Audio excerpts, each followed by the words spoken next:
Get ready because the news cycle is spinning faster than ever, and we've got the inside track on the stories that are shaping our world.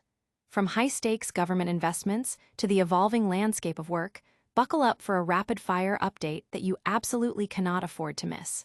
We're diving deep into the most impactful developments, bringing you the insights you need to stay ahead.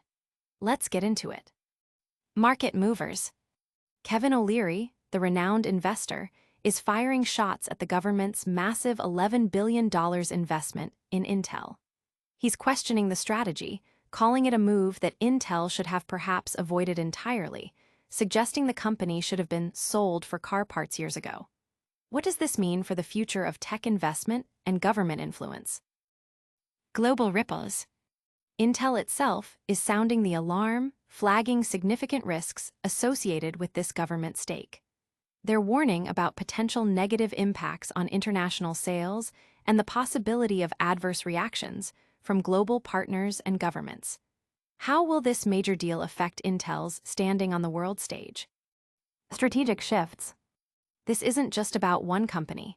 It's a seismic shift in how governments might back critical industries. We're exploring the details of this $8.9 billion deal, looking at the new precedent it sets for public-private partnerships in technology and what it means for the future of semiconductor manufacturing. Future of work. And in a completely different, but equally crucial arena, we're seeing a revolution in how we learn and work. Forget the traditional four-year degree. Companies are now betting big on microskills and rapid certifications. Are these short-form qualifications the new key to career success in our fast-paced digital age? Stay plugged in, stay informed. Hit that subscribe button, ring the notification bell, and join the Qualcomm Pulse community for all your essential updates. Investor slams government's massive Intel investment. The financial world is buzzing, and a prominent voice is questioning a significant government investment in a major tech company. In a bold critique, Kevin O'Leary, the well-known Shark Tank investor, has strongly condemned the U.S. government's $11 billion investment in Intel Corporation. O'Leary argues that taxpayer money should not be used to support a company he believes has faltered in its innovation and performance. The investment, which includes the government acquiring a 10% stake in Intel through CHIPS Act grants and other federal programs, is one of the most substantial U.S. equity moves in a technology firm in recent memory. O'Leary expressed his dissatisfaction in a fiery interview, stating that Intel's performance has been so poor that it doesn't warrant public funding. He believes Intel should have been sold for car parts years ago and has no interest in seeing tax dollars allocated to a company with such a track record. This sentiment echoes a broader debate about government intervention in the private sector and whether it constitutes picking winners or essential strategic support. While President Trump hailed the deal as a move to secure America's leadership in advanced chip manufacturing, investing $8.9 billion in newly purchased shares, critics like economist Peter Schiff have labeled the action unconstitutional and a departure from free market principles. However, not all industry observers share this critical view. Daniel Newman, CEO of Futurum Group, emphasizes the strategic importance of U.S.-based chip production for national security, citing the risks associated with relying on overseas manufacturers. Similarly, analyst Ming-Kai Kuo suggests the investment could establish a valuation floor for Intel, signaling it's too big to fail, while the structure aims to prevent political interference. Intel's recent financial performance has been challenging, with significant foundry losses last year and intense competition from rivals like TSMC, AMD, and ARM. The company reported $12.86 billion in revenue for the second quarter, slightly exceeding expectations, but posted an adjusted per-share loss of 10 cents.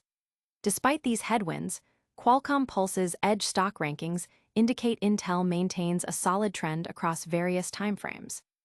This bold government investment is already sparking intense debate among investors, economists, and industry analysts, highlighting the complex interplay between public policy and private enterprise in the critical semiconductor sector.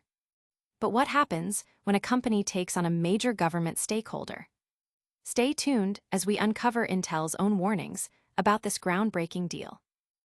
Intel flags global risks in landmark government deal. A major tech firm is voicing concerns about the potential international repercussions of a significant government investment. Intel has officially alerted the U.S. Securities and Exchange Commission to potential negative impacts stemming from the Trump administration's acquisition of a 10% stake in the company. In a filing, Intel highlighted that this governmental ownership could lead to adverse reactions from various stakeholders, including international investors, employees, customers, suppliers, foreign governments, and competitors. The company emphasized that a substantial portion of its revenue, 76% for the fiscal year ended December 28, 2024, is generated from sales outside the U.S. This international reliance means that having the U.S. government as a significant shareholder could subject Intel to additional regulations, obligations, or restrictions in other countries, potentially under foreign subsidy laws or similar frameworks.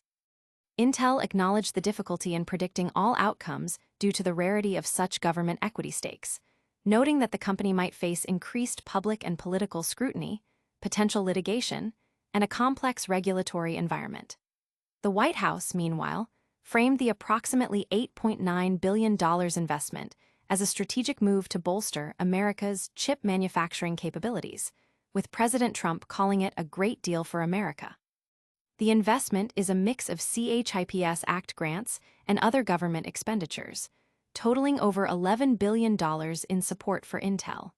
However, Intel's cautionary filing underscores the delicate balance the company must strike between U.S. government partnership and its global business operations. The company's warning suggests that while the domestic investment aims to strengthen its position, it could simultaneously create friction or complications in its international markets, particularly in regions where U.S. government involvement might be viewed unfavorably or trigger retaliatory measures. This situation raises questions about the long-term implications for Intel's market access and its ability to navigate geopolitical complexities as a company with a direct government shareholder. The firm's candid disclosure highlights the inherent challenges of integrating national strategic interests with the demands of a globalized economy, potentially impacting its competitive edge and operational flexibility in key overseas markets. Intel's candid warning to regulators paints a picture of the intricate challenges ahead as the company navigates its new relationship with the U.S. government. This significant government stake isn't just a financial transaction, it's setting a new precedent. Join us as we explore the broader implications of this landmark deal for the semiconductor industry. Government takes strategic stake in tech giant Intel. A landmark government investment in a major technology firm is poised to reshape industry partnerships and national security strategies. The U.S. government has officially secured a 9.9% equity stake in Intel, converting $8.9 billion in funding from the CHIPS and Science Act and Secure Enclave grants into company shares. This move represents one of the most substantial strategic public investments in a private technology company and could establish a significant precedent for future government-industry collaborations within the semiconductor sector. Intel confirmed that this equity translates to 433.3 million shares acquired at $20.47 per share, a price point slightly below the prevailing market rate. When combined with earlier funding awards, the total U.S. government support for Intel now approaches $11.1 billion. Importantly, the government stake is structured as passive, meaning it does not come with board representation or direct governance rights. However, the agreement includes a 5-year warrant that grants the U.S. the option to acquire an additional 5% of Intel's shares if its foundry business loses majority control. The market's initial reaction was largely positive, with Intel's stock seeing an uptick following the announcement, suggesting investor optimism about the government's backing strengthening Intel's competitive stance in chip manufacturing. Nevertheless, analysts have tempered this enthusiasm with caution, pointing out that while the investment offers immediate financial stability, Intel's broader turnaround strategy, especially in the face of global competitors like TSMC and Samsung, requires considerably more capital and extensive operational restructuring. Concerns have also been raised that the 5-year warrant could introduce complexities for any future business unit spin-offs or restructuring efforts by Intel.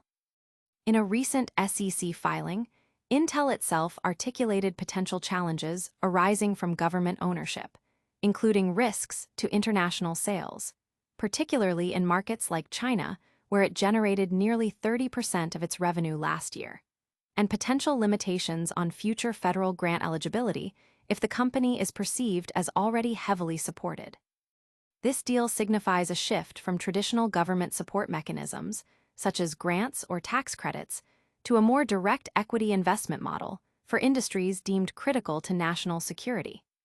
By taking an ownership stake, Washington is signaling a commitment to ensuring domestic supply chain resilience and maintaining leadership in semiconductor technology, recognizing its vital role across defense systems and consumer electronics.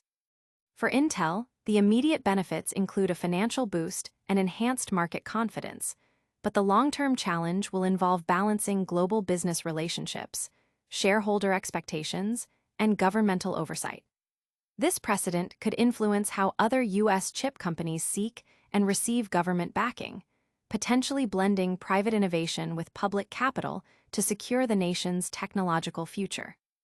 This innovative funding model signals a new era of government involvement in critical technology sectors. Beyond the world of microchips, a different kind of revolution is quietly reshaping the workforce. Prepare to discover how short-term certifications are challenging the traditional degree. The rise of microskills, a new era for career development. As industries rapidly evolve, businesses are shifting focus from traditional degrees to highly specific, quickly attainable certifications. In today's fast-paced professional landscape, the traditional 4-year university degree is no longer the sole determinant of career readiness. Companies are increasingly prioritizing microskills, specialized, targeted certifications that can be acquired in a matter of hours or days. This trend reflects a growing demand for agile, up-to-date expertise that can be immediately applied in the workplace. For instance, professionals can now complete intensive courses in areas like AI, prompt engineering, or blockchain security, gaining practical skills that are in high demand. This contrasts sharply with the lengthy timelines of traditional degree programs, which can sometimes result in outdated curricula by the time graduates enter the workforce. Employers are recognizing the value of candidates who possess current, hands-on knowledge obtained through these focused training modules. Sectors such as finance and cybersecurity are actively seeking individuals with certifications in cloud compliance or blockchain audits, while tech startups value demonstrated proficiency in AI tools over theoretical knowledge from a general computer science degree. From a business perspective, micro-certifications offer significant advantages. They are faster to complete, more cost-effective to fund, and directly relevant to immediate job requirements. This efficiency allows companies to rapidly upskill their existing workforce or quickly onboard new talent, enhancing competitiveness. The utility of microskills extends beyond the tech industry, encompassing areas like remote team management, digital marketing analytics, cross-cultural communication, and ESG compliance, where adaptability and specialized knowledge are paramount. Research from Harvard Business Review indicates that companies investing in such targeted training programs often experience higher employee retention and accelerated innovation. While concerns exist regarding the depth of learning in bite-sized modules and the potential for credential inflation, the momentum behind microskills is undeniable. Platforms like LinkedIn Learning report record demand for microcredentials, and major technology firms are actively developing their own short-form certifications for critical digital competencies. This shift signifies a move towards a talent economy where speed, relevance, and adaptability are valued as highly as traditional academic credentials, potentially redefining pathways to career success. This shift towards rapid skill acquisition is fundamentally changing how individuals and companies approach professional development. We've covered major shifts in government investment and workforce training. But what about the future of deal-making itself? Get ready to explore AI's role in negotiation. That's a wrap on another fast-paced update. We covered a lot, from major government investments in tech to the evolving world of career skills. Don't miss a beat. Make sure you're subscribed, hit that notification bell, and let us know in the comments which story you found most impactful. Follow us on all our social channels for even more insights. We'll see you next time on Qualcomm Pulse.